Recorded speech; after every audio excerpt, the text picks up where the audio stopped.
J'écris pendant que la vie normale respire l'anxiété collective. Chaque règle qu'ils ont tracée devient une ligne que je traverse. Perspicace mais défectif, mon cerveau fait des heures supplémentaires pour déconstruire attentes comme des théorèmes mal prouvés. Ils veulent qu'on reste dans les marges, qu'on accepte la précarité, mais j'ai compris que leur système c'est juste la fragilité. Organise, sociologue de ma propre chute, j'analyse pendant que je file. Chaque insomnie devient une thèse sur pourquoi rien ne suffit. Je défie pas pour la rébellion, c'est plus profond, plus clinique. C'est refuser d'être un cas d'étude dans leur diagnostic. Qui nous ont vendu l'intégration comme si c'était une victoire, pendant qu'on perdait notre langue dans leur corridor de gloire. Qui parle de nous au passé, on écrit encore. Chaque contrainte devient combustible, on transforme. Énergie nocturne, c'est pas romantique, c'est stratégique. Quand le jour appartient aux autres, la nuit on pratique. Classe moyenne déclassée, intellectuelle sans institution. Je navigue entre trois codes linguistiques par conversation. Philosophe de rue ou rappeurs qui pensent trop, quelle importance. Leurs catégories sont trop petites pour contenir cette dissonance. Résistance, c'est pas dramatique quotidien,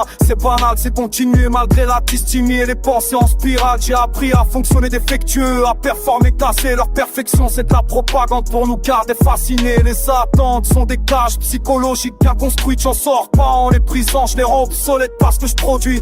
Chaque part est une preuve qu'on peut penser en courant, que l'art c'est pas leur propriété exclusive, on le reprend.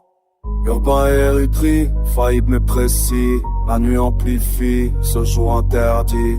Pas de résolution, juste l'honnêteté brute de ceux qui refusent de tomber au lieu de saluer. Autodidacte mais pas Eric, sur comment le jeu fonctionne et distribue les cartes, change les règles. Je définis les icônes, ma résilience c'est pas inspirante, c'est technique, c'est mécanique, c'est survivre avec lucidité dans un monde pathologique. Je célèbre rien, j'observe, je décortique, je témoigne que même sous pression on reste complexe, jamais témoin de notre propre effacement. On documente la résistance, pas héroïque, juste nécessaire, l'existence comme défiance.